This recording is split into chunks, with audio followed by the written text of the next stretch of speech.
দুই আঙ্গুল ফকরে ঢুকায়া দেয়া। আপনার নন্দীগ্রাম বাজারে, আপনার ওমরপুর বাজারের ভিতরে যারা পকেট মারে, পকেট থেকে টাকা মোবাইল বের করে নিয়ে যায়, পকেট মারা শিখতে হয়েছে, নইলে আপনি গেলে ধোলাই খেয়ে যাবেন। তারা পকেট মেরে জীবন চালায়। ঢালাও ভাবে সব শিক্ষাকে যদি জাতির মেরুদণ্ড বলেন, এই পকেট মারো দাবি করে বসবে আমিও জাতির মেরুদণ্ড। কথা বলুন ঠিক কিনা? এই জন্য মুসলমান, কোন শিক্ষা জাতির মেরুদণ্ড? এই মানুষকে যিনি বানিয়েছেন সেই মানুষের স্রষ্টা ওই শিক্ষার কথা বলে দিয়েছেন, ইকরা বিসমি রাব্বিকাল্লাযী খলাক। ওগো নবী, আপনি পড়েন আপনার প্রভুর নামে যিনি আপনাকে সৃষ্টি করেছেন। আমার কলিজার টুকরা ভাইয়েরা, তাই বলে আপনি বাংলা শিখবেন না, ইংরেজি শিখবেন না, অঙ্ক শিখবেন না, ইতিহাস শিখবেন না, ভূগোল শিখবেন না, তা আমি বলবো না। আপনি বাংলা শিখবেন, অঙ্ক শিখবেন, ইংরেজি শিখবেন, ইতিহাস শিখবেন, ভূগোল শিখবেন।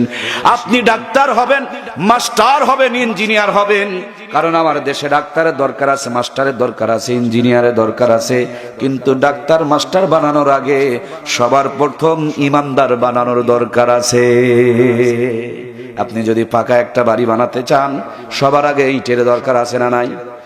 পাকা একটা যদি রাস্তা বানাতে চান, সবার পূর্বে আপনার জন্য এক ইটের দরকার। কারণ পাকা ইট ছাড়া পাকা রাস্তা বানানো যায়? সুন্দর করে পানির ভিতরে পদ্মা সেতুতে ব্রিজ তৈরি করবেন, ওখানেও কিছু ইটের দরকার। নরমাল মাটি দিয়া পদ্মা সেতুর পানির ভিতরে কোনো কাজ করা যায় না।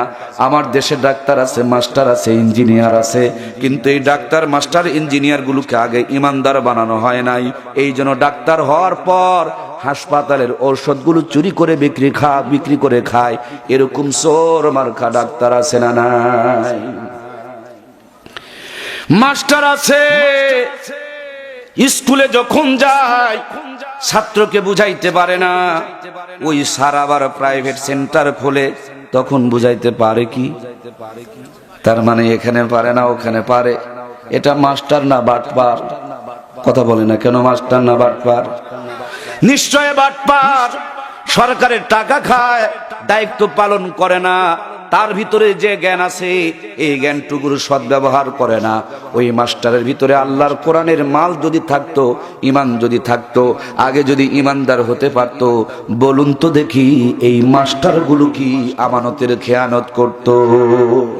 এই জন্য আমার ভাইয়ারা, আমি যেটুকু আপনাদের বলতে চাই, আল্লাহ রাব্বুল আলামিন সর্বপ্রথম বললেন, পড়ো তোমার প্রভুর নামে যিনি তোমাকে সৃষ্টি করেছেন। পড়ার গুরুত্ব ইসলাম অনেক বেশি দিয়েছে। পড়ার জন্য কোরআন হাদিসে অনেক বর্ণনা এসেছে। আমার কলিজার টুকরা ভাইয়েরা, আজকেই শুধু অন্ধকার, আজকেই শুধু বর্বরতা, আজকেই শুধু জাহিলিয়তা নয়। আজ থেকে ১৫০০ বছর পূর্বে এই দুনিয়াটা অন্ধকার জাহিলিয়তে ছেয়ে গিয়েছিল। ওই অন্ধকার জাহেল মানুষগুলোকে ভালো করার জন্য আল্লাহ তাআলা দুইটা নিয়ামত দান করেছিলেন। কয়টা? এক নম্বরের নিয়ামতের নাম মুহাম্মাদুর রাসূলুল্লাহ। সকলে একটু জবান খুলে বলুন না সাল্লাল্লাহু আলাইহি ওয়াসাল্লাম। আমার নবী মুহাম্মাদুর রাসূলুল্লাহ।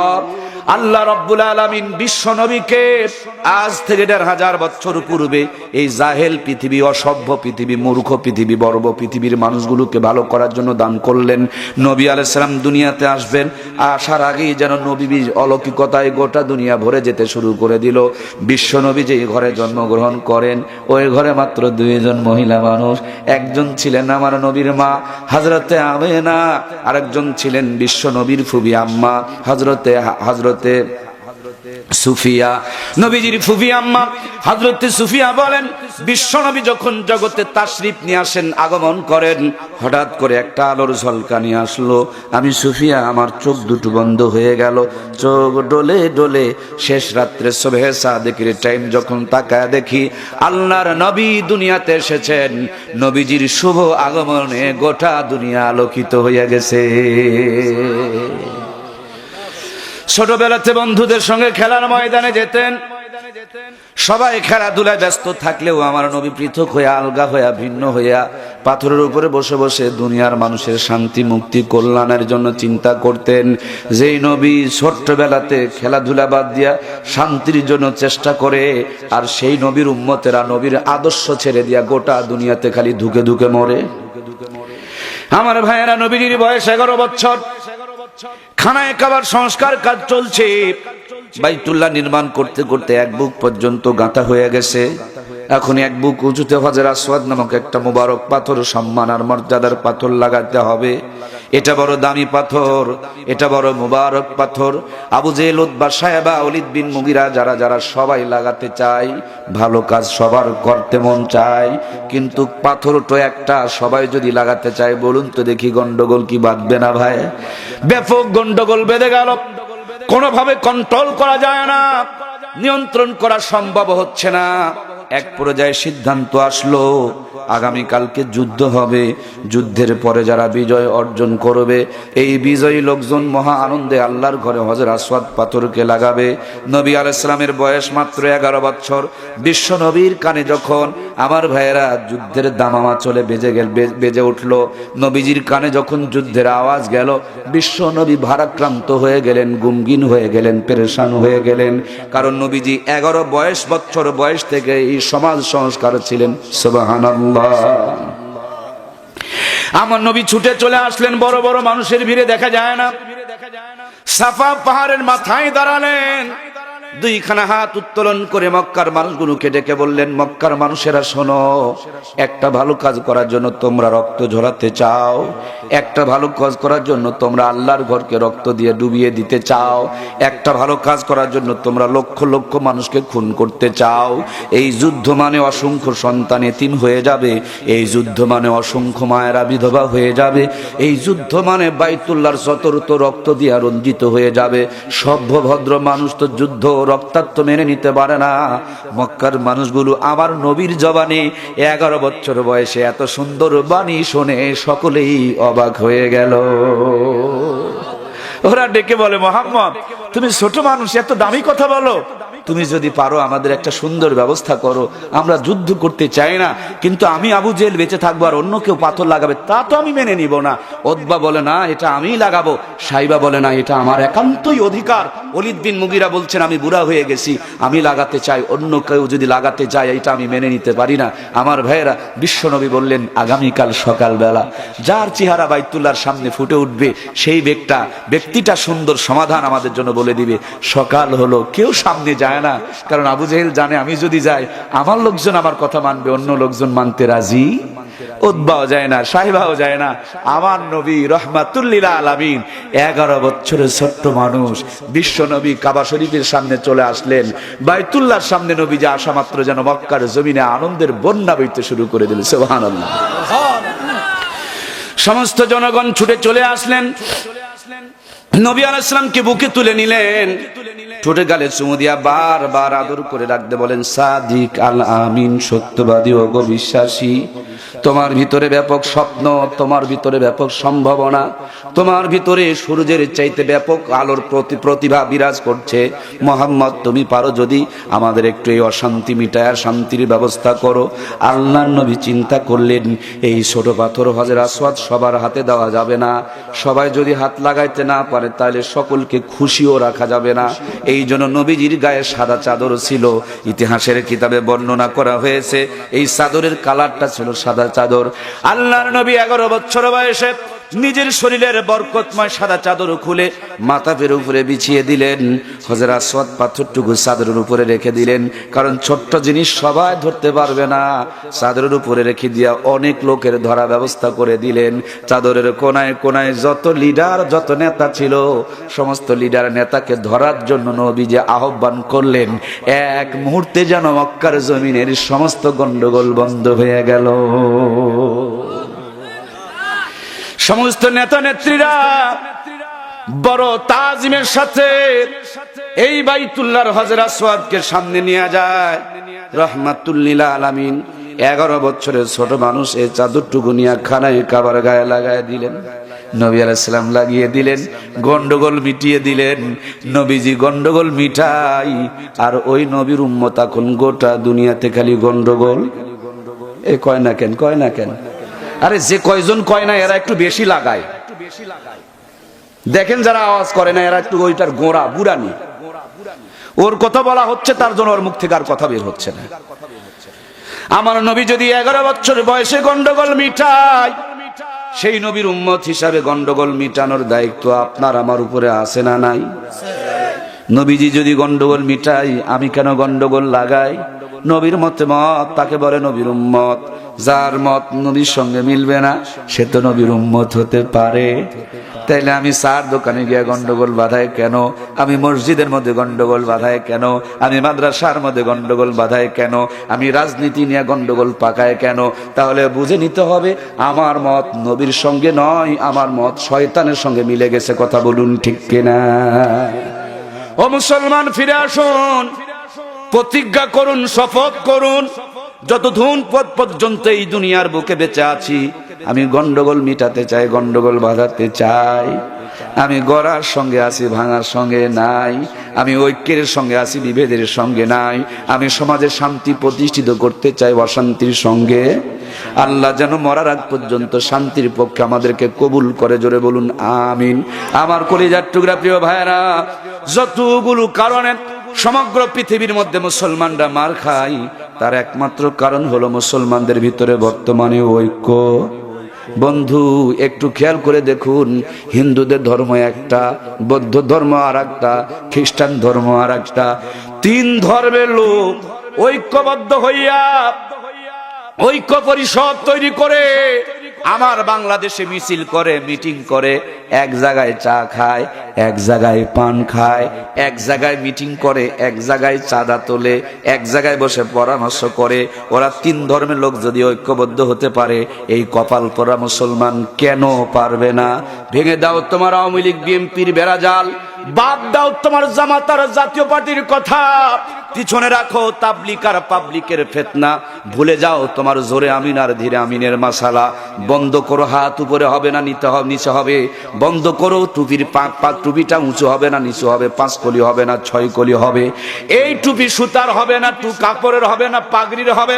এই সমস্ত ফিতনা নিয়ে আর মুসলমান গন্ডগোল করতে পারে না, কারণ বারবার মুসলমানগুলোকে মেরে মেরে নাপ নদীর রক্তকে লাল নাপ নদীর পানিকে তারা লাল করেছে। চীনের উইঘুর প্রদেশের মুসলমানগুলোকে মেরে মেরে কাবাব বানায়া কেটে কেটে তারা আনন্দ করে খাচ্ছে। ছোট্ট ছোট্ট বাচ্চাগুলোকে জুস বানায়া পর্যন্ত তারা বিক্রয় করে দিচ্ছে। মুসলমানের হাড় আর কিডনিগুলোকে কেটে কেটে তারা বিভিন্নভাবে পৃথিবীর নানান প্রান্তরে। আর প্রতিবেশী ভারতের সেই বাবরি মসজিদের কান্নার আওয়াজ আজ গোটা পৃথিবীর মুসলমানকে তারা করে চলছে। কাশ্মীরে মুসলমানদের মা বোনের আত্মনাদে আকাশ জমিন ভারী হয়ে গেছে। মুসলমানদের প্রথম কেবলা বাইতুল মুকাদ্দাসে বোমার বৃষ্টি বর্ষিত হচ্ছে। ও কপাল পোড়া মুসলমান, আর মারামারি নয়, আর গুতাগুতি নয়, আর ফিতনা নয়। সমস্ত ফিতনা ভুলে গিয়া মুসলমান বাঁচতে হলে, টিকতে হলে, থাকতে হলে এক পতাকা তলে আল্লাহ রুজুকে শক্ত করে ধরতে হবে। কথা বলুন ঠিক কিনা? আমাদের মাঝে অনেক ওলামা হযরত আছেন, আল্লাহ অনেক জ্ঞান দিয়েছেন, খালি এই জ্ঞান দিয়া পেঁচ লাগায়। পেঁচ খোলার হুজুরের সংখ্যা কম। কথা বলুন ঠিক কিনা? খালি মসজিদ ভাঙতে শিখায়, মাদ্রাসা ভাঙতে শিখায়, গন্ডগোল লাগাতে শিখায়, ওয়াজ করে চলে যায়, পরের দিন এলাকাতে মারামারি লাগে। এরকম হুজুর কি নাই? ওর ডায়েরি চেক করে দেখেন, খালি গন্ডগোল বাঁধানোর যত ফর্মুলা। ওর পৃষ্ঠাগুলো উল্টায় দেখেন, প্রত্যেকটা পৃষ্ঠার মধ্যে গন্ডগোল লাগানোর জন্য মাসালা। কিন্তু তুমি কি কানা হয়ে গেছো? কোরআন সব দেখো, ওই সূক্ষ্ম সূক্ষ্ম হাদিসগুলো আয়াতগুলোকে বের করতে পারো। সহজ আয়াতটা কি তোমার চোখে পড়ে না? আল্লাহ বলে দিলেন, ওয়াতাসিমু বিহাবলিল্লাহি জামিআ ওয়া লা তাফাররাকু, পরস্পর বিচ্ছিন্ন না হয়ে আমি আল্লাহর রুজুকে শক্ত করে ধরো। যতদিন পর্যন্ত মুসলমান ঐক্যবদ্ধ ছিল ততদিন পর্যন্ত গোটা পৃথিবীতে মুসলমানদের নেতৃত্ব ছিল। যেই দিন থেকে মুসলমান দলে দলে কাতারে কাতারে বিভক্ত হয়েছে, সেই দিন থেকে মুসলমানের ঘরে নাস্তিকরা চড়ে মাতাব্বরি শুরু করেছে। কথা বলুন ঠিক কিনা? আমরা জোরে আমিন ধীরে আমিনের ফতোয়ায় ব্যস্ত, আমরা পাগড়ির কয় প্যাঁচ হবে সেটা নিয়ে ব্যস্ত। আমার কলিজার টুকরা ভাইয়েরা, আমরা নানান ভাবে ছোট্ট ছোট বিষয়গুলোকে নিয়ে ব্যস্ত। অথচ গ্রামীণ ব্যাংক, ঠেঙ্গা মারা, সবুজ সংঘ, আশা আমাদের মাবুনগুলোকে নিয়ে সুদ ঘুষের ব্যবসা চালাইতেছে, এই দিকে আমাদের কোনো খবর নাই। আমাদের ঘরে যে কোরআনুল কারীমের তেলাওয়াত বন্ধ হয়ে গেছে, এই দিকে আমাদের কোনো ভুরুক্ষেপ নাই। আমার মা 50 বছর আগে যেই ঘর থেকে আঁচল তুলে ধরে দোয়া করতো রব্বানা জালামনা, সেই ঘরে যার নামাজ কালাম হয় না, ওই ঘরে কিরণমালা কটকটির জিকির চলে, হিন্দুরা মন্দির থেকে উলুলু ধ্বনি দেয়, আর আমাদের মায়েরা টিভির পর্দায় রিমোট টিপে টিপে মুসলমানের ঘর থেকে এগুলো সাপ্লাই করে। কথা বলুন ঠিক কিনা? ও আমার মুসলমান কলিজার টুকরা প্রিয় ভাইয়েরা, আজ মুসলমানের সন্তানের হাতে কোরআন নাই, আজ মুসলমানের সন্তানের কাছে ইসলাম নাই। মুসলমানের সন্তান এখন একদম বাগডুম হাট্টি মাট্টি ঘোড়ার ডিমের ভাইরাস নিয়ে বেড়ায়। কথা বলেন ঠিক কিনা? এই মুসলমানের উচিত ছিল যখন চোখটা খুলবে, সকাল হবে, আজ থেকে মাত্র 20 বছর আগে চোখটা খুললে সকাল হলে হাতের মধ্যে একটা বই নিয়া, সিবারা নিয়া, আমপারা নিয়া, কায়দা নিয়া, কোরআন নিয়া মক্তবের মধ্যে যেত। এখন আরো এক ভাইরাস ঢুকে গেছে, কেজি স্কুলের মধ্যে ছেলেরা যায় আর ওর মায়েরা খালি আকাম কুকাম ইটিস ফিটিস ল্যাব খেতা সিলাই করা আর ফেসবুক চালা, ইন্টারনেট চলাচলি চলে। কথা বলুন ঠিক কিনা? এর নতুন আর একটা ভাইরাস। আমার প্রাণপ্রিয় ভাইয়ারা, আল্লাহ রাব্বুল আলামিনের হাবিব বলেন, আল কোরআন হুজ্জাতুল্লাহ, এই কোরআন হলো আপনার আমার জন্য দলিল। এই দলিলটা যদি সপক্ষে হয় আপনার আমার আর কোনো টেনশন। কোরআন যদি বিপক্ষে যায়, যত বড় মাতাব্বর হন কোনো লাভ। এখন কোরআন পক্ষে না বিপক্ষে একবার হিসাব করা দরকার আছে না নাই? ও বন্ধু, বাজারে গিয়া প্রেসার পরীক্ষা করো, ডায়াবেটিস পরীক্ষা করো, হার্ট পরীক্ষা করো, রক্তের গ্রুপ পরীক্ষা করো, তুমি সুস্থ আছো না নাই, ভালো আছো না নাই, অসুস্থ না কি হয়েছে। তোমার শরীর যদি পরীক্ষা করার দরকার পড়ে, আমি মনে করি বাম স্তনি 2 আঙ্গুল নিচে আলা ওয়াহিয়াল কালব নামক একটা ইমানের সিম কার্ড আছে। ওই সিম কার্ডের ভিতরে ইমান থাকে। নিজেকে মুমিন দাবি করো কিন্তু 5 ওয়াক্ত নামাজ পড়ো না। নিজেকে নবীর উম্মত দাবি করো কিন্তু মুখে তো দাড়ি রাখো না। যারা দাড়ি রাখে তাদেরকে দেখতেও পর্যন্ত পারো না। নিজেকে নবীর উম্মত দাবি করো কিন্তু বউকে পর্দা করাও না। যারা পর্দা করায় তাদের বিরোধিতা করে বেড়াও, তার মানে ওটা তোমার সহ্য হয় না। তুমি কয় নম্বর নবীর উম্মত, এটাও পরীক্ষা করতে হবে। কথা বলুন ঠিক কিনা? আজকে যেহেতু আমার পরে আরেকজন মেহমান আছেন, তিনি আপনাদের সামনে ওয়াজ করবেন। ডাক্তার আসার আগে একজন কম্পাউন্ডার পেশাব পায়খানা রক্তের গ্রুপ পরীক্ষা করে একটা রিপোর্ট বানায় না ভাই? আমি একটু রিপোর্ট বানায় দিব আপনাদের। আপনারা কয় নম্বর মুসলমান, কি কি অবস্থা, কোন ভাইরাস ধরলো, কত টাকা দিয়ে বউ বন্ধক থুইছেন, ছেলেটাকে কোন পর্যায়ে রাখছেন, সংসারে কি অবস্থাটা চলছে, একটু রিপোর্ট বানাবো তো? চলবে? চলবে। দেখেন ব্যারাম থাকলে আবার কিন্তু জ্বলবে। হ্যাঁ, ব্যারাম থাকলে। আমি কিন্তু যারা বাহিরে আছে তাদের একটা কথা বলি নাই, কারণ হাসপাতালে যে কয়টা ভর্তি হবে তারই চিকিৎসা হবে, বাহিরের লোকের কোনো চিকিৎসা। যারা বাহিরে আছেন তাদের জন্য আমি কথা বলছি না। খবরদার বাইরে থেকে আমার কোনো কথা শুনবেন না, কারণ আপনার আমার শ্রোতা নয়। কেন শুনবেন আপনারা? এত কষ্ট করে মাইকিং, লাইটিং, প্যান্ডেল, আমরা এসেছি, ওলামা হযরত বসে আছেন, আর আপনি বাইরে বসে থেকে বিড়ি টানবেন আর আমার ওয়াজ শুনবেন? না, আমার ওয়াজ আপনার জন্য নয়। আমার ওয়াজ আমার সামনে যারা তাদের জন্য। আপনারা কি আপনাদের ভুল ভ্রান্তিগুলো ধরার জন্য রাজি আছেন তো? দেখুন, অপারেশন থিয়েটারে রোগী ঢুকানো হয়েছে, আর অপারেশন শুরু হবে এই মুহূর্তে রোগী উঠে দৌড় মারছে। অসুস্থতা সারবে না বাড়বে? আমি যদি বক্তৃতা করতে বলেন, আমার বক্তৃতা কিন্তু অনেক হার্ড, অনেক কঠিন, অনেক শক্ত। কারো বুকে লাগবে, কারো কলিজায় লাগবে, কারো আবার নাকের গুতা লাগবে। আপনারা পালাবেন না তো? দেখুন, আমরা কিন্তু খালেদা হাসিনার ভুল ধরতে ভালোই পারি, লেকিন আমরা আমাদের ভুলগুলো ধরি না। এই জন্যই সমাজ সংশোধন হচ্ছে না। কথা বলুন ঠিক কিনা? মারার পরে কবরে গিয়ে ফেরেশতা বলবে, এই বেটা বল, খালেদা কেমন ছিল, হাসিনা কেমন ছিল, এটা বলবে? বলবে তুই কেমন ছিলি সেগুলো বল। সুতরাং আমার হিসাব আমাকে দিতে হবে। আমার হিসাবের যোগ বিয়োগ গুলো আমরা মিলানোর জন্য এখানে বসেছি। আমি আপনাদের সাথে একটু হিসাব নিকাশ করতে চাই। আল্লাহ যেন আমাদের হিসাব নিকাশের পর মাফ করে দেয়, বলুন আমিন। আপনার টিউবের মধ্যে যদি লিক থাকে আর হাজার কায়দা করে পাম দেন, কোনো কাম হবে? আপনার শরীরের ভিতরে যদি পুজ থাকে আর উপরে যত দামি মলম মাখেন, কোনো কাম হবে? এই জন্য তেরে ভাই, মাদ্রাসা বড় হচ্ছে, মসজিদ বিল্ডিং হচ্ছে, বক্তৃতা করতে করতে স্টেজে বক্তা মরে যাচ্ছে, জাতির কোনো পরিবর্তন হচ্ছে না। তার মানে জাতির ভিতরে যে ভাইরাস আছে, এই ভাইরাসগুলো জাতি দূর করছে না। কথা বলুন ঠিক কিনা? ও আমার কলিজার টুকরা প্রিয় ভাইয়েরা, কান লাগান, খেয়াল করেন, কথাগুলো বোঝার জন্য চেষ্টা করুন। আমার প্রাণপ্রিয় বন্ধুরা, এটা এমন একটা ম্যাগনেট, এটা এমন একটা চুম্বক, এটা এমন একটা পরশ পাথর। ম্যাগনেট, চুম্বক, পরশ পাথর, কোরআন, কালামুল্লাহ, কিতাবুল্লাহ, অসংখ্য নাম, অসংখ্য বর্ণনা। এখানে যে কথাগুলো আছে, কথাগুলো কার? আমার ভাইয়েরা, আল্লাহর কালাম। 1 নম্বর প্রমাণ, এই কোরআনের বয়স হলো ১,৫০০ বছর। ১,৫০০ বছর ধরে কোরআনের তেলাওয়াত হয়, এটার কোনো পুরাতন আছে নাকি? এটা শুনে বিরক্ত লাগে নাকি? বরঞ্চ যত শোনে ততই মজা লাগে। সুবহানাল্লাহ। অথচ আজ থেকে ৩০ বছর আগে এই বাংলাদেশে একটা গান বড় মার্কেট পেয়েছিল। আমার দাদুরা গান গাইতো। গানটা এরকম ছিল, আকাশেতে লক্ষ্য তারা চাঁদ বুঝি একটারে। যেমনি ৫ বছর চলে গেল, দাদুদের যৌবনে একটু ভাটা পড়লো, গানটাও যেন পুরাতন হয়ে গেল। এবার চাচাদের যৌবনে আগুন ধরলো, চাচারা গানটা শুরু করলো। ওই যে বেদের মেয়ে জ্যোৎস্না চাচা কথা দিয়েছে, আসতেছে জোরে কপালে লাথি মারছে। জ্যোৎস্নার লাথি খাইয়া যেমনি ৫ বছর কেটে গেল, এরপর আমাদের দেশে আর একটা আপা আসলো, ফাটাফাটির গান শুরু করলো। ফেটে যায় ফেটে যায়, জোড়া দেওয়ার আঠা নাই, এমন ফাটাফাটির গান গাইলো। এক গান দিয়ে আল্লাহর বান্দি জাতীয় সংসদ সদস্য হয়ে গেল। কথা বলেন ঠিক কিনা? যেমনি ৫টা বছরে চলে গেল, মমতাজ আবার ফাটাফাটির গান চলে না। নতুন যেন গান আসলো, হাসান বাচ্চু, হাসান জেমস আর আয়ুব বাচ্চু, আকাশ আর মাটি। আর এখন এমন কি গান গাই, যে গাই সেই না নিজেই জানে না। কথা বলুন ঠিক কিনা? আমার উদ্দেশ্য গান শোনানো নয়। এই বাংলাদেশে ৩০ বছরের ভিতরে যদি গানের পরিবর্তন ৫ বার ৬ বার হয়, কিন্তু এটা আল্লাহর কোরআন, তার ১ নম্বর প্রমাণ। এই সূরা ফাতিহা ১,৫০০ বছর পূর্বে যেরকম ছিল এখন সেরকমই আছে। কথা বলুন ঠিক কিনা? একটা টান মিস নাই, জবর মিস নাই, জের মিস নাই, নোক্তা মিস নাই। যদি কেউ একটু উলট পালট করে তাহলে ওটা আবার ভুল হয়ে যায়। তারপরে এই কোরআনুল কারীম যত শোনে, যত তেলাওয়াত হয়, ততই যেন মজা লাগে। সুবহানাল্লাহ।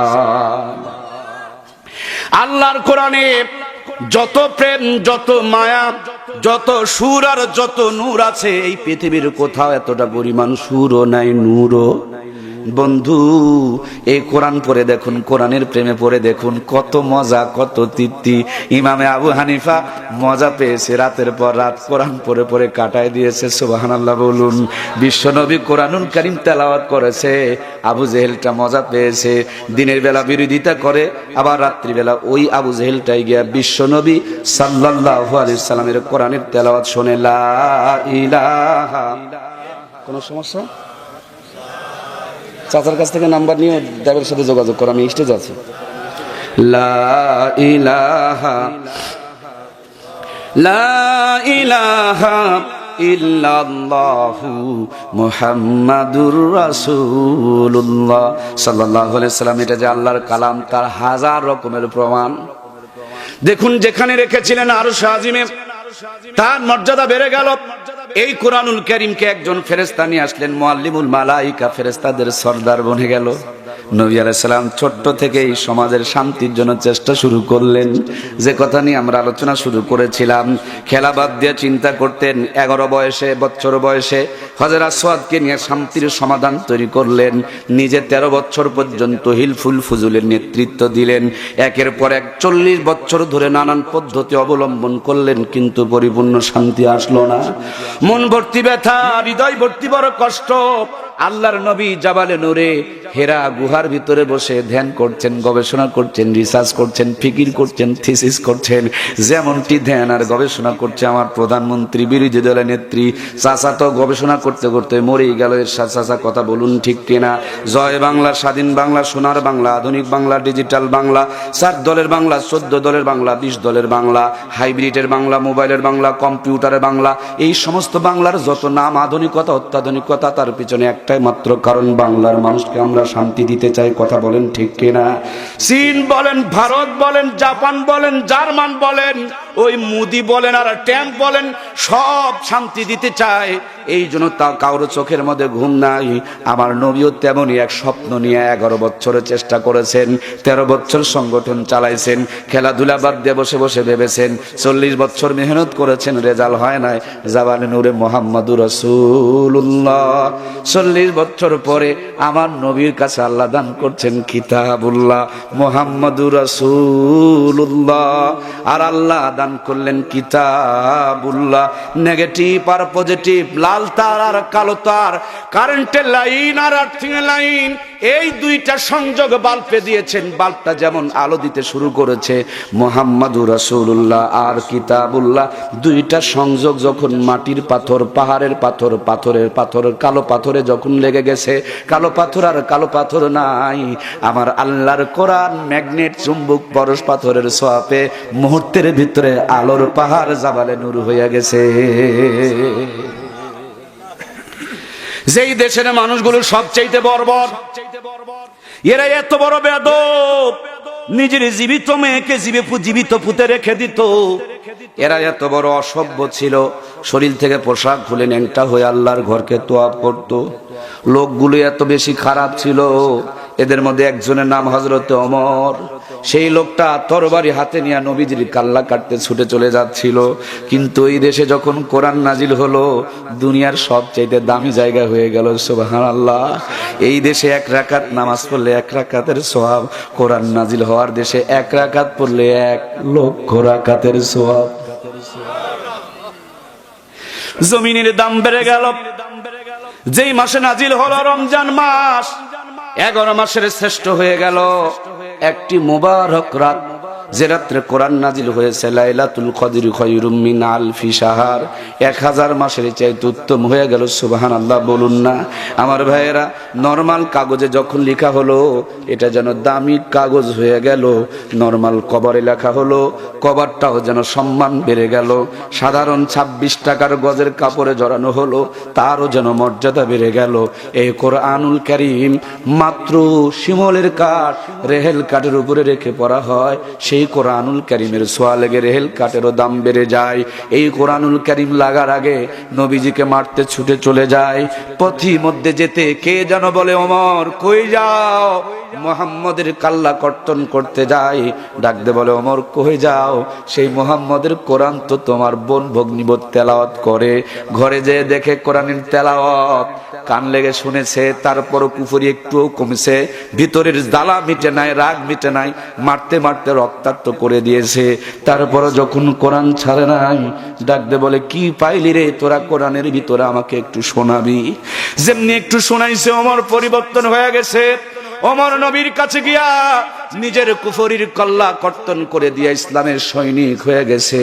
যারা ছিল কাট্টা কাফের, যারা ছিল দুনিয়ার সবচাইতে বড় বাটপার, যারা ছিল দুনিয়ার সবচাইতে কুলঙ্গার, যারা ছিল এই পৃথিবীর সবচাইতে নিকৃষ্ট মানুষ, যাদের শানে বলা হতো আইয়ামে জাহিলিয়তের জামানা, এরা এত দামি, এত খাঁটি, এত প্রেমী হয়ে গেল। মরার আগেই আল্লাহ তাদেরকে জান্নাতের শুভ সংবাদ পাঠাইতে শুরু করে দিল। এদের শানে আমার আল্লাহ জানিয়ে দিলেন, রাদিয়াল্লাহু তাআলা আনহু ওয়া রাদু আন।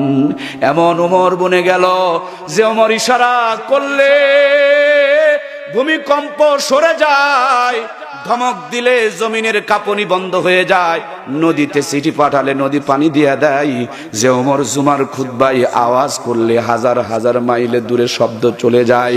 যে মানুষগুলো কোরআন পাওয়ার আগে এত নিষ্ঠুর, এত নির্মম, এত নির্দয় ছিল, এ মানুষগুলো মরার আগে কোরআন পাওয়ার কারণে কত দামি। মরার পরে আল্লাহ জান্নাত দিবে, কিন্তু মরার আগে সার্টিফিকেট পাঠায়া দিয়েছে। এই কুরআনুল কারীম যেখানে যেমনে যেভাবে লেগেছে, আল্লাহ তার মর্যাদা সম্মানকে ততটুকু পরিমাণ বাড়িয়েছে। এই কুরআনুল কারীম যে যতটুকু মূল্যায়ন করেছে, আল্লাহ তার মর্যাদাকে তত বুলন্দ করেছে। কথা বলুন ঠিক কিনা? আমার প্রাণে ভাইয়েরা, আমার কলিজার টুকরা ভাইয়েরা, অত্যন্ত ভারাক্রান্ত হৃদয় নিয়ে বলছি, আমি একজন রাজমিস্ত্রির সন্তান। আমরা 7 ভাই বোন, আজও পর্যন্ত নরমাল জীবন যাপন করি, অসহায়ত্বের জীবন যাপন করি, কিন্তু সেই ঘরের মানুষটা একটু কোরআনের ছোঁয়া পেয়েছি। যতটুকু পরিমাণ ভ্যানে চড়ি, তার চাইতে বেশি বিমানে চড়ি। যে ঘরে কোনোদিন হজের স্বপ্ন দেখা সম্ভব নয়, সেই ঘর থেকে এই বয়সে 11 বার আল্লাহ হজ করাইছেন। আমার প্রাণে ভাইয়েরা, এটা আমার বাবার ক্রেডিট না, এটা আমার বংশের গৌরব না। এই গৌরব, এই ক্রেডিট আমার আল্লাহর কোরআনের। আমার চাইতে যারা কোরআনুল কারীমকে আরো বেশি ধারণ করেছে তাদের মর্যাদা আল্লাহ আরো উঁচু করেছে, কথা বলুন ঠিক কিনা? এই জন্য ও কলিজার টুকরা প্রিয় বন্ধুরা, কার পিছনে দৌড়ান, কোথায় দৌড়ান, কেন দৌড়ান? একবার কি যোগ বিয়োগ করে দেখেছেন? ছেলেটারে মাদ্রাসায় ভর্তি করে না, ভাবছে মাদ্রাসায় ভর্তি করলে 10,000 টাকা বেতন পাবে, এই দিয়া কি আর বর্তমান জামানায় চলা যাবে? এখন সুদখোর বানাতে চায়, ঘুষখোর বানাতে চায়, ডান দিক দিয়ে কামায়, বাম দিক দিয়ে কামায়, উপরের কামায়, নিচের কামায়, চুরি করে খায়, বাটপারি করে খায়, 2 নম্বরই করে খায়, সমানে যত অন্যায় আছে সবগুলো চালায় খালি খাওয়ার আশায়, কথা বলেন ঠিক কিনা? খাই খাই করে কিন্তু তাদের জিন্দেগিতে খাওয়ার মতন ক্ষমতা। একজন ইমামরে দাওয়াত দিবেন, আর একজন ঘুষখোরকে দাওয়াত দিবে, পাশাপাশি বসে খেতে দিবেন। ইমাম সাহেব 1.5 কেজি বসাবে, ঘুষখোর 1/2 কেজি নিয়ে নাড়াচাড়া করবে, পারবে? 3 সন্ধ্যায় 1/2 কেজি বসাইতে পারবে না। কিন্তু আমার ভাইয়েরা যারা বেশি খেতে চায় আসলেই তাদের খাওয়ার ক্ষমতা নাই, কারণ খাওয়ানেওয়ালা একজন, তিনি হলেন আল্লাহ। আমাদের দেশে অনেক নেতা আছে, তবু এই এলাকার গুলা নয়। আমার নওগাঁর মধ্যে পাওয়া যায়, এরা রড খায়, সিমেন্ট খায়, ইট খায়, বালি খায়, খোয়া খায়, পাথর খায়, টিন খায়, আছে না? সরকারি যদি টয়লেট আসে, টয়লেট, বাথরুম, পায়খানা সারে না কি ভাই? পায়খানা সারে? আপনারা বলবেন যে হুজুর এভাবে পায়খানা খাওয়াবেন না, আমি কোথায় পায়খানা খাওয়ালাম? আরে ভাই, পায়খানাও হারাম, সুদের টাকাটাও কয় না, যারা খায় তারা কয় না। দেখেন, যে কয়জন কবে না বুঝে নিবেন যারা খায়। পায়খানাটা হারাম, ঘুষের টাকাটাও 2 নম্বরই করে, সই করে, জাল করে, এটা করে, সেইটা করে, বেকায়দা করে, যত 3 নম্বরই 6 নম্বরই পথ আছে, এই অসৎ পন্থায় উপার্জন করে এই টাকাগুলাও। পায়খানার আর এটার মধ্যে কোনো পার্থক্য, কুকুরের গু আর এটার মধ্যে কোনো পার্থক্য, মেথরের পায়খানা আর এটার মধ্যে কোনো পার্থক্য, আপনার টয়লেটের পায়খানা আর এটার মধ্যে কোনো পার্থক্য। এই জন্য দেখবেন হারাম খোরেরা হালাল খোরকে দেখতে পারে না, খালি হুজুর দেখলেই অ্যালার্জি ধরে, চুলকানি ধরে, হুজুরকে সহ্য করতে পারে না। এরা হারাম খায়, তার জন্য হারামের ভাইরাস ঢুকে গেছে। ভালো মানুষ দেখলেই খালি চুলকায়, মনে বড় জ্বালারে পাঞ্জাবিওয়ালা, অথচ সুদখোর ঘুষখোরকে দেখে তার চুলকায় না, জ্বলে না। রাস্তার পাশে স্কুল পড়ুয়া ছেলেগুলো প্যান্টের চিন খুলে দিয়ে আর বল বিয়ারিং রিং পিস্টন বের করে ছটছর করে কুত্তার মতন ছেড়ে দেয়।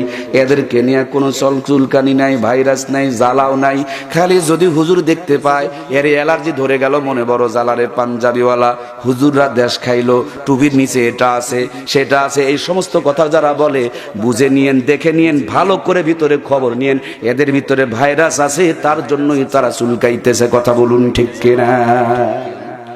এই অ্যালার্জি আর চুলকানি বন্ধ করার আবার রাস্তা আছে। টাকা যদি থাকে হজে পাঠায়া দাও, যাওয়ার আগে অ্যালার্জিওয়ালা, হজের থেকে ফিরার পরে টুপিওয়ালা, দাড়িওয়ালা, টুপিওয়ালা, তার মানে অ্যালার্জি ভালো হয়ে গেছে, সুবহানাল্লাহ বলুন। চরমোনায় পাঠায়া দাও, যাওয়ার আগে চুলকায়, হজের থেকে চরমোনার থেকে ফিরে আসে আবার দাড়িওয়ালা টুপিওয়ালা হয়ে যায়।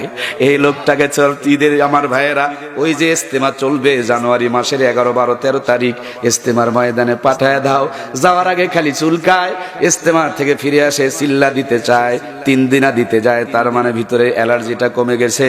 ও আমার কলিজার টুকরা ভাইয়েরা, মিষ্টি তো মিষ্টি, কিন্তু মিষ্টি তখনই তিতা লাগে যখন মুখের মধ্যে ভাইরাস থাকে, মুখের মধ্যে টাইফয়েড হয়ে যায়, জ্বরের কারণে ভিতরে রুচিটা চেঞ্জ হয়ে যায়, তখন মিষ্টিগুলো তিতা লাগে। আলেমরা সত্য কথা বলে, আলেমরা হক কথা বলে, আলেমরা ভালো কথা বলে, দামি কথা বলে। এই আলেমদের কথা যার কাছে খারাপ লাগবে, বুঝে নিয়েন তাকে ভাইরাসে ধরেছে, তার ভিতরে ভাইরাস বিরাজ করছে, কথা বলুন ঠিক কিনা? আমার প্রাণপ্রিয় ভাইয়েরা, সেই জন্য বিনয়ের সঙ্গে আমি আপনাদের জানাতে চাই, আল্লাহর কোরআন এমন এক দামি নিয়ামত। আজ থেকে 50 বছর আগে এই সমাজ, এই গ্রামে, এলাকার ভিতরে ছিল কোরআনুল কারীম থাকার কারণে রহমত ছিল, বরকত ছিল, শান্তি ছিল। 50 বছরের পরে আমরা এখন আধুনিক হয়েছি, অত্যাধুনিক হয়েছি, ঘরে ঘরে কারেন্টের আলো, আর ঘরে ঘরে টিভির পর্দা, হাতে হাতে মোবাইল ফোন। এই কোরআনুল কারীমকে ছেড়ে দিয়া ঘরগুলোকে 3 তলা 5 তলা বিল্ডিং, মা বোনগুলোকে শিক্ষিত বানিয়ে ঘরে আর কোরআনের তেলাওয়াত নাই, ঘরে দেখেন রহমত নাই, বরকত নাই, শান্তি নাই। মাত্র আজ থেকে 50 বছর আগে, একটু খেয়াল করেন আমার ভাইরা, কথা কি বুঝতে পারছেন? সব বোঝা যাচ্ছে তো ইনশাল্লাহ? আমি একটু নড়ে চল। জি বাবা, জি ওই ওই ওই হরেনটা ভাই অপারেটর আছেন? লা ইলাহা ইল্লাল্লাহ, লা ইলাহা সুবহানাল্লাহ।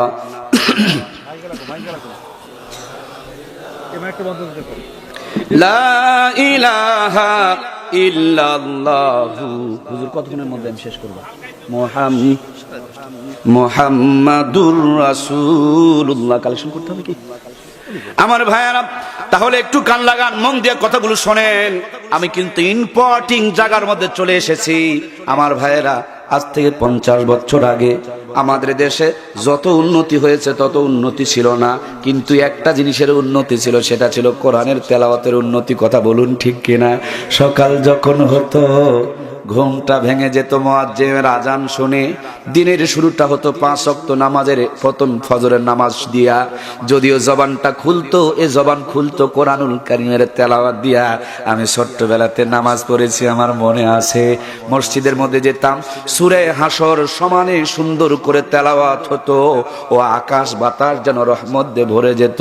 ওই রহমতের পরিবেশে নানি আর দাদি যখন মাসকালার ডালের তেলানি করেছে, একবারই তেলানি যেন গোটা গ্রামটাকে গন্ধ ছড়িয়ে মাহুত করে ফেলে দিয়েছে। সেই সুন্দর সোনালী কোরআনের পরিবেশে আতপ চালের বিরিয়ানি রান্না হয়েছে। গ্রামের এক বাড়িতে তেলানি হইলে যেন গোটা গ্রামটা গন্ধে ছড়িয়ে পড়েছে। সেই সুন্দর পরিবেশে আপনার আমার নানু আর দাদু হেঁটে হেঁটে নন্দীগ্রাম গিয়েছে। 5 টাকা 6 টাকার মন ধান বিক্রি করে 4 টাকা 3 টাকার কেজি ইলিশের মাছ কিনেছে। মাছ তো আধা পচা ইলিশের মাছ। হেঁটে হেঁটে কাদাওয়ালা, ধুলাওয়ালা, বালিওয়ালা, রাস্তাওয়ালা আমার ভাইয়েরা বাড়ি এসে দেখে সাপ্লাই পানি নাই, কারেন্টের আলো নাই। আল্লাহর বান্দার বান্দি এই পুকুরের ঘোলা পানি দিয়া হাতের মধ্যে কেরাসিনের তেলের বাতি নিয়া অর্ধ পচা ইলিশের মাছ মূর্খ নানি আর দাদি কোনো মতন ধুয়েছেন। মাঝে মাঝে আবার আঁশ রয়ে গেছে, লবণ থাকলে তেল নেই, তেল থাকলে ঝালের কথা মনে নাই। গরিবের সংসার, কিন্তু মুখে বিসমিল্লাহ ঠিকই ছিল। কথা বলেন। হাতে যখন আমার ভাইরা রহমত ঠিকই ছিল। বাজারে যেই পকেটের টাকা দিয়া কিনেছে, এই টাকাগুলো হালাল ছিল। এই জন্য ওই মূর্খ নানি আর দাদির হাতের 1.5 টাকা 2 টাকার কেজি ইলিশের মাছ কত মজার, কত স্বাদ।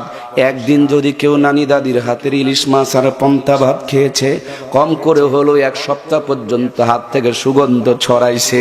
ওই নানি দাদিদের স্মৃতিচারণে পহেলা বৈশাখ উদযাপন করি আমরা। 6 টাকার ইলিশের মাছকে উন্নতি করে 6000 টাকা দিয়ে কিনে নিয়ে আসতেছি আমরা। মাছটা যেন পচে না যায় বরফ দিয়ে প্যাকেটিং করে রাখতেছি আমরা। ভাঙা ঘরগুলোকে 3 তলা বিল্ডিং এ রূপান্তরিত করেছি আমরা। মূর্খ নানি দাদিদের নাতিদের গায়ে pass, BA pass, degree pass, masters pass, MA pass করিয়ে ছেড়ে দিয়েছি আমরা। নরমাল চুলা ভেঙে দিয়ে ঘরের মধ্যে গ্যাসের চুলা ঢুকিয়েছি আমরা। সাধারণ মশলার পরিবর্তে আধুনিক গুঁড়া মশলা ব্যবহার করতেছি আমরা।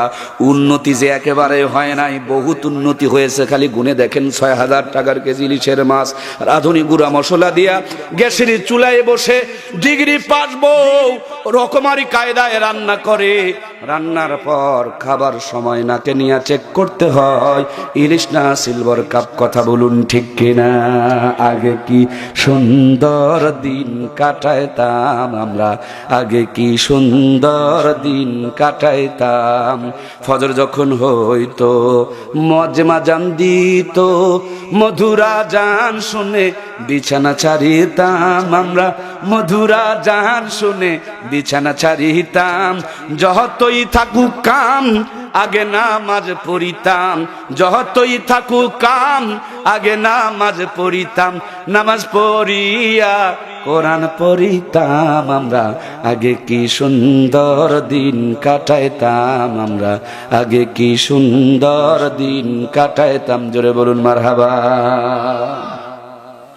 আমার কলিজার টুকরা মমতাময় মায়েরা, ও মা, 50 বছর আগে এই দেশে কিন্তু প্রধানমন্ত্রী মেয়ে মানুষ ছিল না, তখন প্রধানমন্ত্রী ছেলে মানুষেরা ছিল, কিন্তু আপনাদের কাছে কোরআন ছিল, আপনাদের কাছে নবীজির সুন্নাত ছিল, আপনাদের মাথায় কাপড় ছিল, আপনাদের সম্পর্ক পর্দার সাথে ছিল, নবীদের বিবিদের সঙ্গে মেয়েদের সঙ্গে ছিল, এই জন্য আপনাদের সম্মান ছিল, মর্যাদা ছিল, দাম ছিল।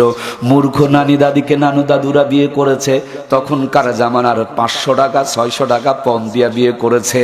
ওই জামানার 500 টাকা 600 টাকা দিয়া কিন্তু 5 বিঘা 6 বিঘা জমি কিনে পাওয়া গেছে। সেই মূর্খ নানি দাদির পেটের মধ্যে 12টা সন্তান, 15টা সন্তান, 18টা সন্তান। একটা নানি দাদিকে কষায়খানা নিয়ে পেট চিরে বাচ্চা বের করা দরকার পড়ে। সব কটা সন্তানকে বুকের দুধ দিয়ে লালন পালন করেছে। একটা নানি দাদির বাচ্চার জন্য বুকের দুধের পরিবর্তে কোটার দুধের দরকার পড়ে। সেই নানি দাদিদের নাতনিরা প্রধানমন্ত্রী, ওরাই আবার বিরোধী দলের নেত্রী। একটাই বুড়া চাচা ছিল, এরশাদ চাচা, চাচা বেচারি মরেছে, চাচি গিয়া নাঙ্গলের মুঠা ধরেছে। তার মানে দামি দামি 3 খান চেয়ারি খালাম্মা ফুবি আম্মার চাচি আম্মারা দখল করে নিয়েছে। কথা বলুন ঠিক কিনা? ওই নানি দাদিরা নিজেরা পরামর্শ করে 18 বছর আগে মেয়েদের বিয়ে শাদী বন্ধ করে দিয়েছে, কারণ স্বাস্থ্যর ক্ষতি হয়ে যাবে, স্বাস্থ্য ঝুঁকির মধ্যে পড়ে যাবে। 18 বছর আগে যদি মেয়েদের বন্ধ করা হয়, আকাম কুকামের ভালোবাসা গাছতলায় বাঁশতলায় চলতেছে, এগুলো কি বন্ধ করা দরকার নাই? হালালের দরজায় লাগাইছেন তালা, হারামের দরজা আছে খোলা। হালাল জাদা কমবে, হারাম জাদা বাড়বে। হারাম জাদাকে আইন করে রক্ষা করা যাবে? র্যাবের ভয় দেখে কোনোদিন হারাম জাদা হালাল জাদা হতে পারে? শুদ্ধি অভিযান দিয়ে হালাল জাদাকে হারাম জাদাকে হালাল জাদা বানানো যাবে না। এই জন্য আইন করে যেমনি আপনারা বিয়ে শাদী বন্ধ করেছেন, তার চাইতে কঠিন আইন করে আকাম কুকামের অবৈধ ভালোবাসা প্রেম প্রীতি বন্ধ করতে হবে। কথা বলুন ঠিক কিনা? 18 বছর আগে বিয়ে বন্ধ হয়ে গেছে, বিয়ের পর আবার বাচ্চা নেওয়া হবে না। তার জন্য গ্রামে গ্রামে কমিউনিটি ক্লিনিক খুলে মেয়েদেরকে প্রশিক্ষণ দেওয়া হচ্ছে, এখন বাচ্চা নেওয়ার দরকার নাই।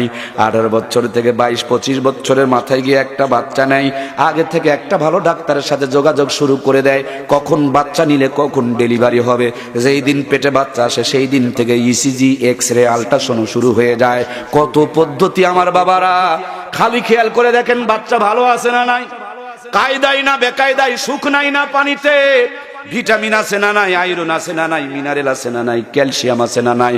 হাজার রকমের পদ্ধতি চালাই, কিন্তু কোরআন সুন্নাহর ভিতরে আমার মায়েরা এই জন্য হাজার পদ্ধতি চালায়া লাভটা করেছে। এটা কি দেখবেন, 80% মেয়েকে কষায়খানা নিয়ে পেট চিরে চিরে বাচ্চা বের করতে হয়। আর এত পদ্ধতি বাদ দিয়া যারা কোরআন সুন্নাহকে 100% অনুসরণ করে চলেছে, এরা 100%ই নর্মাল ডেলিভারি করেছে। কথা বলুন ঠিক কিনা? আজ আমাদের মা বোনের সন্তান বুকের দুধ পায় না, আর তখনকার নানি দাদির বুকের দুধ খেয়ে শেষ করতে পারতো না, বরঞ্চ কাপড় ভিজে। আমরা পাচ্ছি না তাদের উপরে তেমন কোনো ভরসা, তারপর বিউটি পার্লারে গিয়া সাজুগুজু করতেছে। এই দুনিয়ার যত পাতলা কাপড় সবগুলো পরতেছে, ঠোঁট পালিশ, দাঁত পালিশ, কান পালিশ, নাক পালিশ, কোনো পালিশ তারা বাদ রাখতেছে না। ভুল করে যদি দর্জি পোশাক একটু ঢিল বানায়, ওরা সেফটিকিন মেরে টাইট করে মাজার ভাঁজটা পর্যন্ত বের করে দেখায়। রাত মানে না, দিন মানে না, সকাল মানে না, দুপুর মানে না, সব সময় খালি টোটা কোম্পানির ম্যানেজারের মতন ভোঁ ভোঁ করে রাস্তা পথে ঘোরাফেরা করে। ছোট্ট বাচ্চা ভাজা পোড়া খাইতে খাইতে বাহিরে গেলে যদি বাতাস লাগে, এভাবে বেহায়ার পোশাক পরে, বেপর্দার পোশাক পরে, অর্ধনগ্ন পোশাক পরে রাস্তা পথে ঘোরাফেরা করলে একবার বুকে হাত দিয়ে বলেন তো দেখি, আল্লাহর আযাব আর গজবের বাতাস কি এই জাতিকে লাগে কি লাগে না? লাগে লাগে লাগে। এই জন্যই তো বুলবুল আসে, ওই জন্যই আইলা আসে, সেই জন্যই নার্গিস আসে, তার জন্যই যেখানে সেখানে আগুন লাগে, সেই জন্যই ভূমিকম্প আসে, ওই জন্যই ভূমিধস আসে, সেই জন্য মাসকালার ডালের তেলানিতে স্বাদ নাই, আতপ চালের বিরানিতে মজা নাই। সরকার শান্তি দিতে চায়, আমাদের কপালে শান্তি নাই। 1 দল পারে নাই, 7 দল পারে নাই, 14 দল পারে নাই, 20 দল পারে নাই, 20,000 দল দিয়েও পারা যাবে না। কারণ কোরআন সুন্নাহ যতক্ষণ জাতি না মানবে, ততক্ষণ এই 4 আঙ্গুল কপালে শান্তি আসতে পারে না। কথা বলুন ঠিক কিনা? আমার প্রাণপ্রিয় ভাইয়ারা, ও আমার মমতাময়ী মায়েরা, আপনাদের মর্যাদা আপনারা নিজেরা বুঝতেছেন না। আল্লাহ তাআলা আব্বাজান হযরতে আদমকে যখন বানাইছেন তখন বানিয়েছিলেন বাহিরে, আর বড় আম্মা হযরতে হাওয়াকে বানানো হয়েছিল জান্নাতের, বলেন না, জান্নাতের ভিতরে। বাবাকে বাহিরে, মাকে ভিতরে। এই দুনিয়াতে এসে আমাদের বড় আব্বা বড় বড় গাছের 3টা টুকরা পাতা দিয়ে ইজ্জতকে ঢেকে রেখেছিলেন। তার জন্য মৃত্যুর পর বড় আব্বার স্মৃতি পুরুষের জন্য কাফনের কাপড় কয় পিস। আর আমাদের বড় আম্মা আম্মাজান হযরতে হাওয়া দুনিয়ার বুকে এসে বড় বড় গাছের 5টা টুকরা পাতা দিয়ে ইজ্জতকে ঢেকে রেখেছিলেন। এই জন্য মরার পরে বড় আম্মার স্মৃতি মেয়েদের জন্য কাফনের কাপড় কয় পিস? 3 পিস বাদ দিয়া, 5 পিস বাদ দিয়া 3 পিস ধরেছিল। 3 পিস ছেড়ে দিয়া নাকি 2 পিসের জামানা আসলো। এখন আবার শুনতে পাই আরো 1 পিস বলে নাই। তার মানে কয় পিস চলতেছে রে ভাই? এটা যদি ছেড়ে যায় দেশে থাকার আর উপায়। এমনি তো ডিজিটাল জামানা, সামনে তাকালে পায়জামা ফাটা, ঘাড় ঘুরালে মাজার মধ্যে কাটা, পিছনে তাকাবেন সিনেমার পোস্টার লাগা।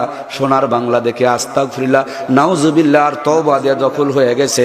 ইচ্ছা থাকলেও আলহামদুলিল্লাহ বলার মতন কায়দা নাই। কথা বলুন ঠিক কিনা? আমার কলিজার টুকরা প্রিয় ভাইয়েরা, সব দোষ মায়েদের ঘাড়ে চাপালে চলবে না। অনেক দোষ আমাদের ঘাড়ে চেপে যায়। কারণ আমরা যখন জামা বানাই তখন আমাদের জামাটা ফুল হাতা, বাড়িয়ালি জামা বানাই তখন যারা যারা বানায় তারা আর বলে না। দেখেন দেখেন দেখেন বলে না।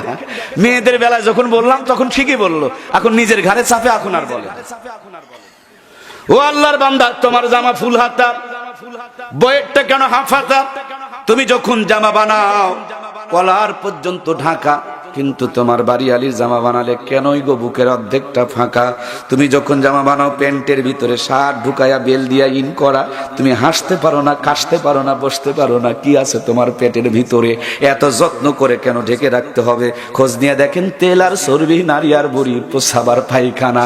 কত বড় বোকার বোকা, নিজের পেটের পায়খানা রাখে ঢাকা। আর পৃথিবীর শ্রেষ্ঠ নিয়ামত আল্লাহর জান্নাতের সম্পদ যে মার পেট থেকে, বোনের পেট থেকে, বেগমের পেট থেকে আসবে, সেই ফ্যাক্টরি আর কারখানাগুলোকে আমরা রেখে দিয়েছি ফাঁকা।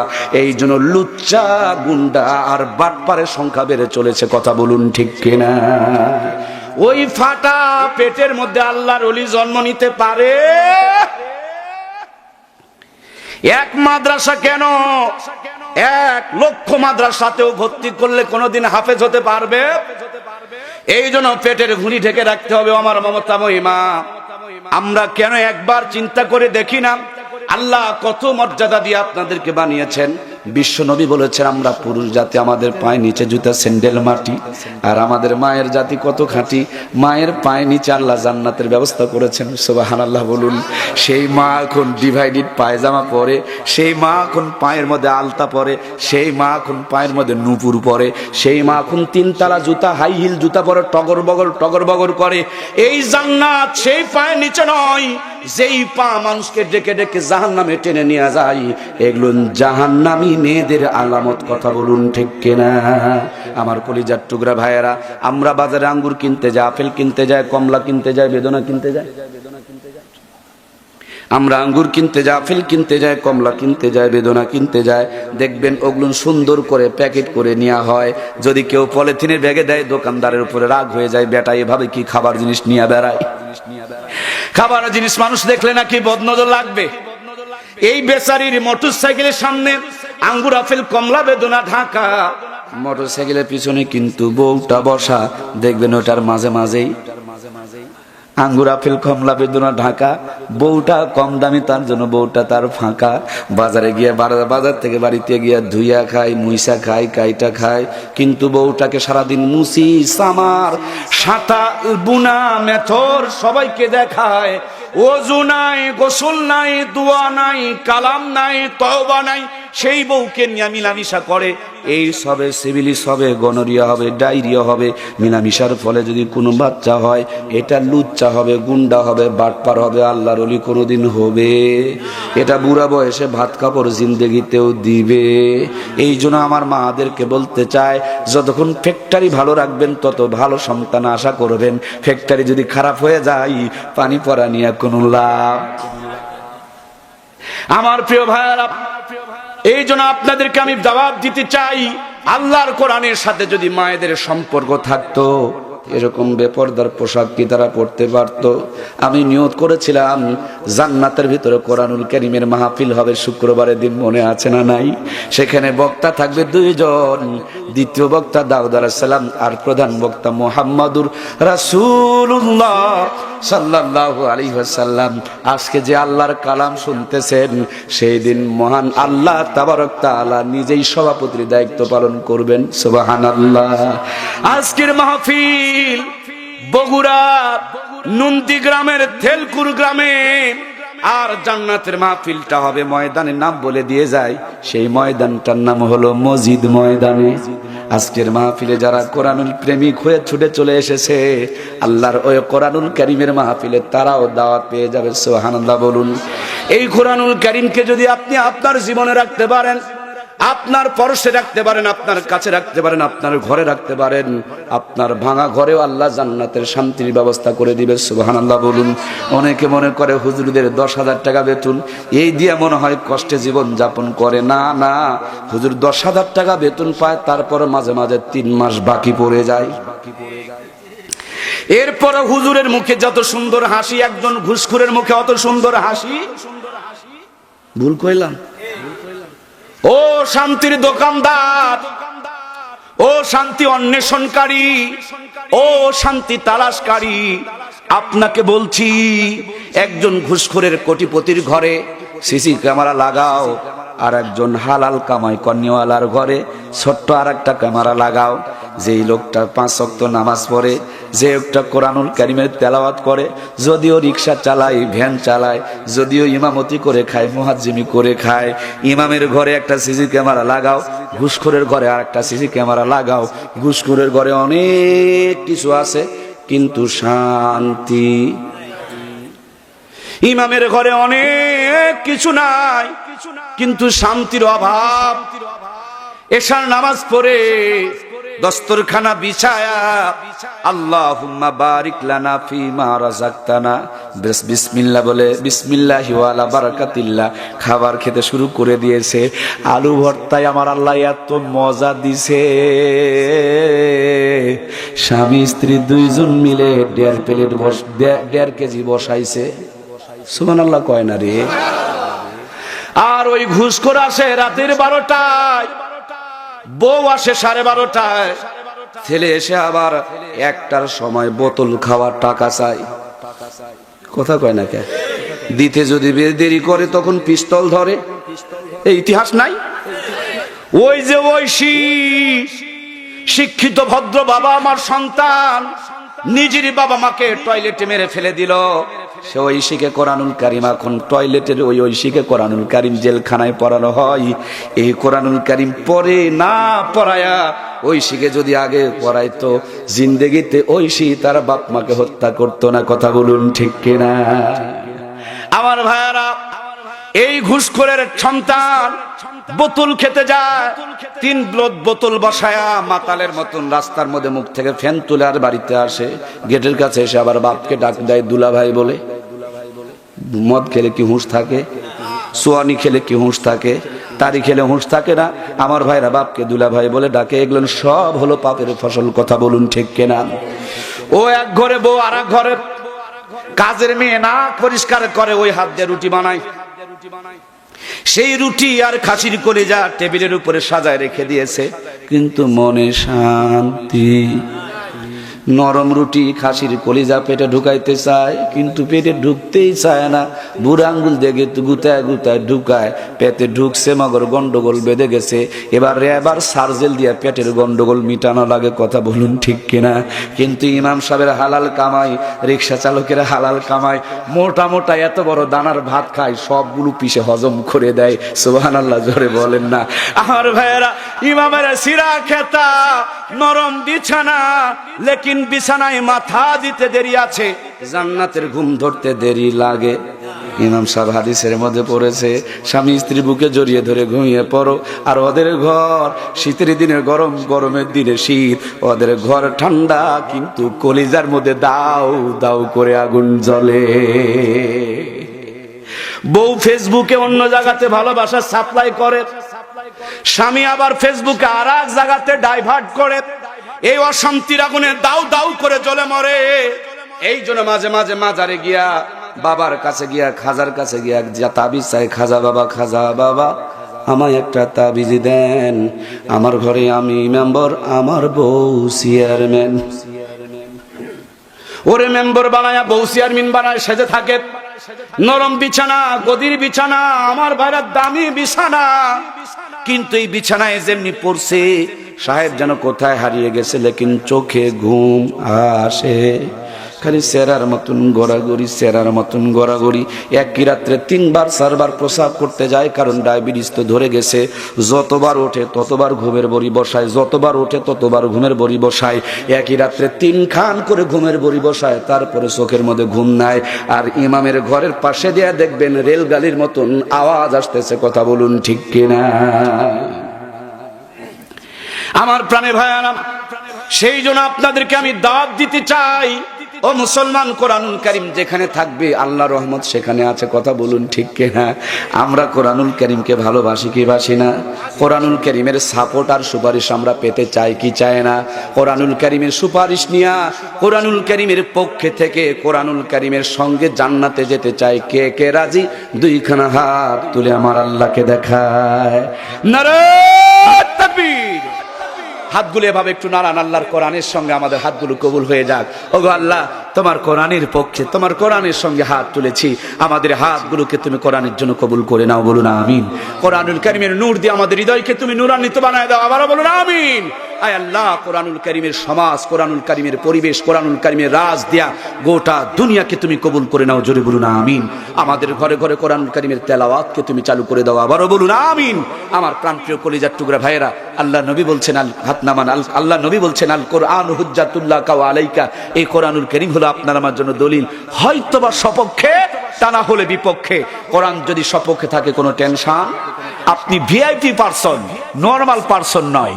আমাদের দেশে কিছু ভিআইপি পারসন আছে, তার মধ্যে থেকে বিশেষ করে উল্লেখযোগ্য হাফিজুর রহমান সিদ্দিকী। নরমাল কায়দায় মাহফিলে আসতে পারেন না, হেলিকপ্টার করে নিয়ে আসে। আর আমরা নরমাল বক্তারা কত কষ্ট করে আমাদেরকে মাহফিলে যেতে হয়, কিন্তু উনি ভিআইপি বক্তা, উনাকে হেলিকপ্টার করে নিয়ে আসা হয়।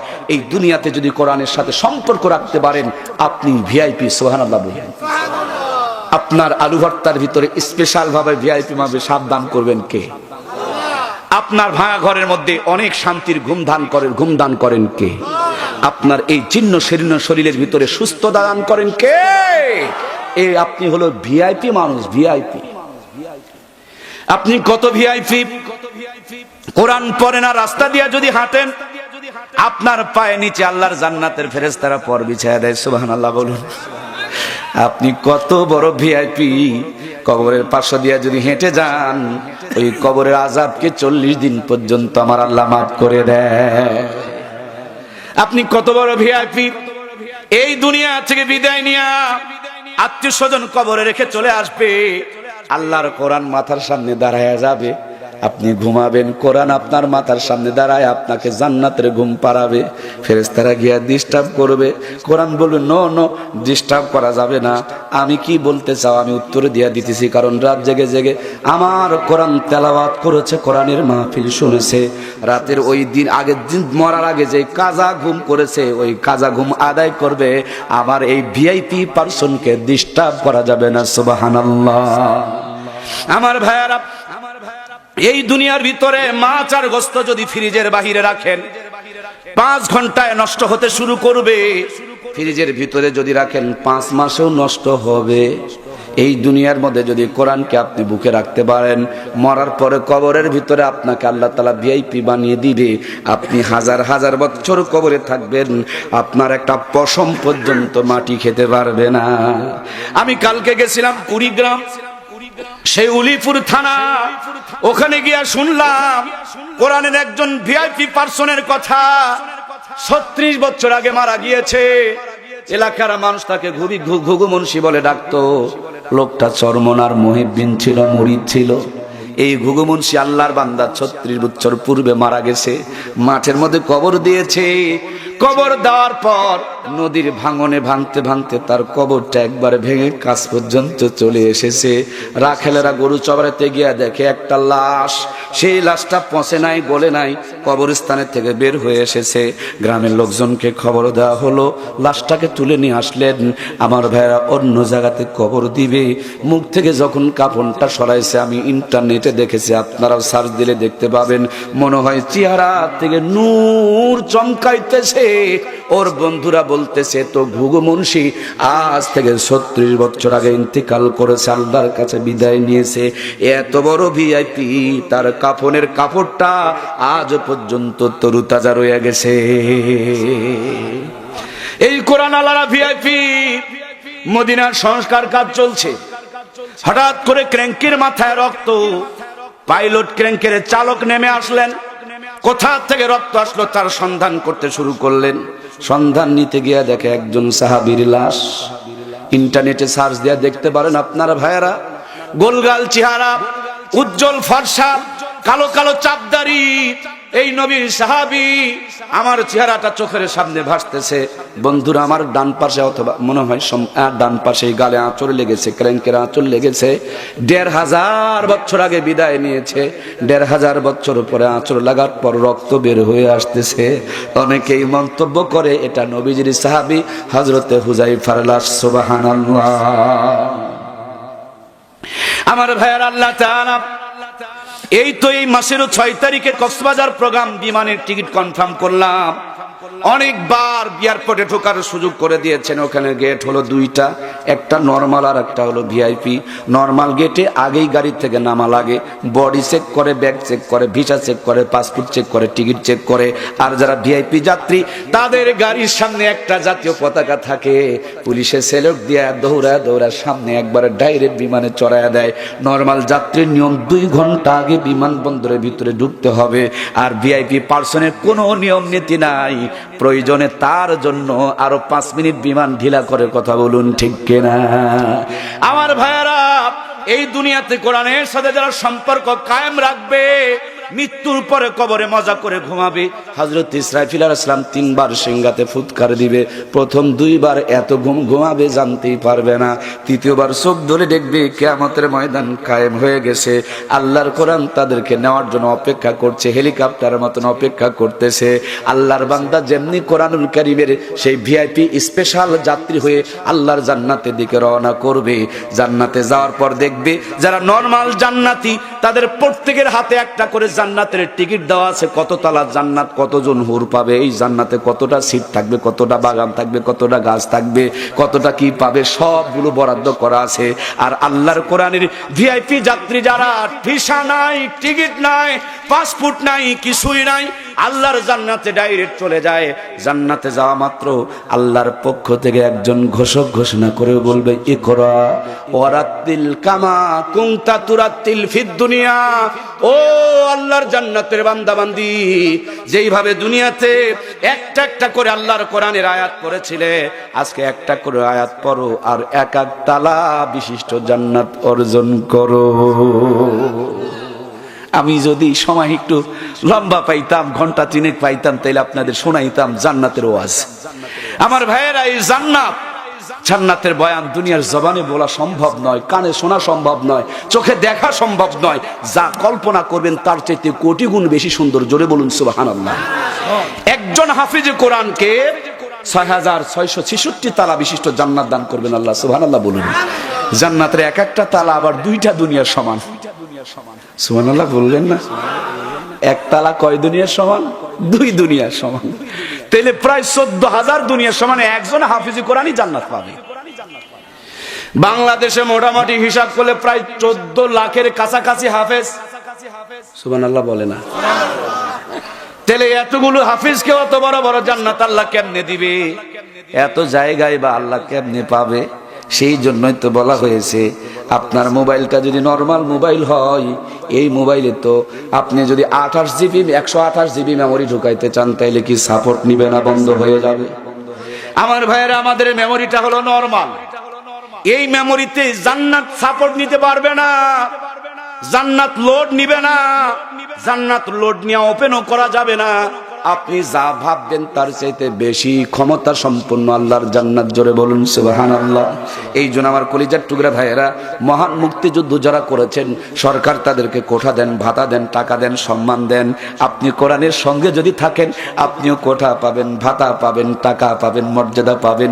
বিশ্ব নবীর মাধ্যমে আল্লাহ তাআলা জানিয়ে দিয়েছেন, মান কারা আল কুরআনা ফাস্তাজহারাহু ফাহাল্লা হালালাহু ওয়া হারামা হারামাহু আদখালাহুল্লাহুল জান্নাহ ওয়া শাফা শারাতাহু মিন আহলি বাইতিহি কুল্লুহুম কদ ওয়াজাবাত লাহুন নার। আল্লাহর হাবিব বলেন, যেই ব্যক্তি কোরআনুল কারীমকে পড়লো, হালালকে হালাল বলে জানলো, হারামকে হারাম বলে বর্জন করলো, ওই লোকটা যখন জান্নাতের ভিতরে যাবে, তার পরিবার থেকে 10 জন ব্যক্তিকে সুপারিশ করে আল্লাহর জান্নাতে নেওয়ার আল্লাহ ক্ষমতা দান করে দিবে। এই জন্য এই কোরআনের মাদ্রাসা প্রতিষ্ঠিত হয়েছে। এটা আমাদের জান্নাতের একটা ফ্যাক্টরি, জান্নাতের একটা কারখানা। আল্লাহ তাআলা এই কারখানাতে আমাদের সকলকে সম্পৃক্ত থাকার তৌফিক দান করুন, বলুন আমিন। ভাইয়ের আমার, আপনাদের এলাকায় গরু আছে? কয়টা করে বাচ্চা দেয়? একটা করে বাচ্চা দেয়। এলাকার নিশ্চয় তো কুকুরও আছে না নাই? এটা তো 5টা 7টা করে বাচ্চা দেয়। হিন্দুদের বাড়িতে শুকুর নামক আর একটা প্রাণী পাওয়া যায়, এটা 12টা 14টা বাচ্চা দেয়। গরু একটা করে বাচ্চা দেয়। কুরবানি ঈদে যত জবাই করে খায়, আবার প্রত্যেক দিন হাটে বাজারে জবাই হয়, এই পরিমাণ কুকুর শুকুরের ব্যবহার করা হয়। গরু একটা করে দেয়, এত বেশি খায়, তারপরও গোটা দেশ হিসাব করে দেখেন গরুর সংখ্যাই বেশি হবে। কথা বলুন ঠিক কিনা? ও আমার হারাম করে ভাইয়েরা, আপনাদের আর আমি কি দিয়া বুঝাবো? গরু নামক আল্লাহর নিয়ামত প্রাপ্ত প্রাণীটা হলো হালাল, মাত্র একটা করে দেয়, এত বেশি খায়, তারপর গরুতেই বরকত আছে। কুকুর আর শুকুর হারাম প্রাণীতে কোনো বরকত। আপনি যে ভাষায় বলেন, যেভাবে বলেন, যে আঙ্গিকে বলেন, কোরআনের সঙ্গে, ইসলামের সঙ্গে, হালালের সঙ্গে থাকবেন, আল্লাহ আপনাকে বরকত দিয়ে পরিপূর্ণ করে রাখবে। সুবহানাল্লাহ বলুন। আমার প্রাণের ভাইয়েরা ও আমার কলিজার টুকরা ভাইয়েরা, এই মাটি দিয়ে আপনি 10তলা বিল্ডিং বানাতে পারবেন না, কিন্তু মাটিকে যদি একটু মেহনত করে খাঁটি বানাতে পারেন, খামিরা বানাতে পারেন, ইটের একটা ভাটায় ঢুকায়া সামান্য টাইম যদি পুড়ে নিতে পারেন। আগে ছিল মাটি পানিতে দিলে গলে যায়, আগে ছিল মাটি রোদ লাগলে ধুলা হয়ে যায়, আগে ছিল মাটি যেখানে দিবেন সেখানে নিচে পড়ে থাকে, কিন্তু মেহনত করার জন্য খাঁটি হয়ে গেছে। এবার 10তলা বিল্ডিং বানানো যাবে, মেহনত করার জন্য খাঁটি হয়ে গেছে। খোয়া বানায়া পাকা রাস্তা ঢালাই দেওয়া যাবে, মেহনত করার জন্য খাঁটি হয়ে গেছে। পদ্মা সেতুর পানির ভিতরে কাজ করা যাবে। আপনার ছেলে ডাক্তার হবে, কে বলেছে ডাক্তার বানানো যাবে না? আপনার ছেলে মাস্টার হবে, অবশ্যই হবে। আপনার ছেলে ইঞ্জিনিয়ার হবে, অবশ্যই হবে। কিন্তু এই ডাক্তার, মাস্টার, ইঞ্জিনিয়ার আগে আগে ইমানদার হবে। বোঝা যাচ্ছে? আগে ডাক্তার না আগে ইমানদার, আগে মাস্টার না আগে ইমানদার, আগে ইঞ্জিনিয়ার না আগে ইমানদার। ইমানদার ইঞ্জিনিয়ার যখন কোনো বিল্ডিং এর প্ল্যান করবে, রডের পরিবর্তে বাঁশ দিবে। ইঞ্জিনিয়ার ইমানদার মাস্টার যখন স্কুলে পড়াবে, স্কুলে বোকার, প্রাইভেটে চালাক। ইমানদারের চরিত্র এটা হতে পারে না। ওই ইমানদারের কাছে প্রাইভেট পড়ার দরকার হবে না, স্কুলে সমস্ত পড়া বুঝাই দিবে। কথা বলুন ঠিক কিনা? ইমানদার ডাক্তার যখন হাসপাতালে বসবে, বোকার মতন কলম কামড়ায় আর স্লিপে লিখে দেয় অমুক ক্লিনিকে আসিও। হাসপাতালে গেলে রোগ ধরতে পারে না, ক্লিনিকে গেলে সব রোগ ধরতে পারে। কথা বলুন ঠিক কিনা? এটা ডাক্তার না বাটপার? এটা যদি আগে ইমানদার হয়, তারপরে যদি ডাক্তার হয়, এটা বাটপার নয়, ইমানদার ডাক্তার। কথা বলুন ঠিক কিনা?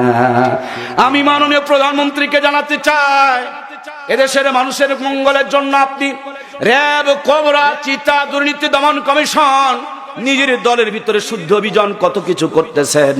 আপনি আর একটা বার প্রোগ্রাম নেন, আর একটা বার পদক্ষেপ নেন। ডাক্তার হওয়ার আগে ইমানদার হওয়া লাগবে, মাস্টার হওয়ার আগে ইমানদার হওয়া লাগবে, ইঞ্জিনিয়ার হওয়ার আগে ইমানদার হওয়া লাগবে। ইমানদার ডাক্তার, ইমানদার মাস্টার, ইমানদার ইঞ্জিনিয়ার দিয়ে দেশটা যদি সাজাইতে পারেন, মরার আগেই এই দেশটা যেন জান্নাতের নমুনা হয়ে যাবে। কথা বলুন ঠিক কিনা? লতিফ সিদ্দিকীর গালে গালে আমরা বলেছিলাম জুতা মারো তালে তালে। আমরা স্লোগান দিয়েছি তসলিমা নাসরিনের গালে গালে জুতা মারো তালে তালে। আমি হিসাব করে দেখেছি ওই জুতা এখন মারতে হবে নিজেদের গালে। কারণ তসলিমা নাসরিনের মা যদি তাকে কোরআন হাদিসের জ্ঞান দিত, লতিফ সিদ্দিকীর বাবা যদি তাকে কোরআন হাদিসের জ্ঞান দিত, এটা বেদবার বেকুব হইতো। সুতরাং তুমি তোমার ছেলেকে দাও না, তুমি তোমার মেয়েকে দাও না, তোমার ঘরে আগামী দিনে নতুন করে নাস্তিক কুলুঙ্গার আর বাটপার জন্ম নিবে। কথা বলুন ঠিক কিনা? আমাদের ছেলেগুলো কুলুঙ্গার হোক, এটা কি আমরা চাই? যদি না চাই তাহলে ইমানদার বানাতে হবে। রাজি আছি না নাই? আমরা ওই কুকুর শুকুরের মতন অনেক কিছু চাই না।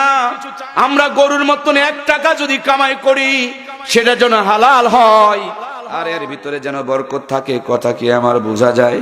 ভাইরে, 50 বছর আগে এত কিছু ছিল না, শুধু কোরআনের ছোঁয়া ছিল, 5 ওয়াক্ত নামাজ ছিল, মাথার মধ্যে কাপড় ছিল, মুখের মধ্যে বিসমিল্লাহ ছিল, টাকাগুলো হালাল ছিল, এই জন্য রহমত আর বরকত দিয়ে পরিপূর্ণ ছিল। এই 50 বছরের ব্যবধানে কোরআন হাদিস ইসলামকে ছেড়ে দেওয়ার কারণে হারাম দিয়ে ডুবে গেছে। কথা বলুন ঠিক কিনা? এই জন্য আমার কলিজার টুকরা প্রিয় ভাইয়ারা, হালালে বরকত আছে, হারামে কোনো বরকত নাই।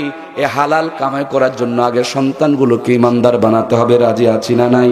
এই কোরআনুল কারীমের সপক্ষে, কোরআনুল কারীমের সঙ্গে জান্নাতে যেতে রাজি আছি না নাই? এই কোরআনের জন্য মুসাফির হালতে আজকে এখান থেকে ঢাকা যাব, ঢাকা থেকে আবার ভোলা যাব, যেহেতু সফরের হালতে বের হয়ে এসেছি, আপনাদের জন্য প্রাণ ভরে দোয়া করব। আমি আপনাদের সন্তান, আপনাদের হাতে গড়া, আপনাদের সন্তানের সন্তান, তার মানে আমি আপনাদের নাতি। আমি আল্লাহর ঘরে চাদর ধরে রাসূলের রওজার পাশে আরাফার ময়দানে আপনাদের জন্য স্পেশাল করে দোয়া করব। আমাদের সম্মানিত মুফতি সাহেব হুজুর এই তো সামনে উমরায় যাওয়ার জন্য নিয়ত করেছেন। হুজুরকেও আল্লাহ তাআলা কবুল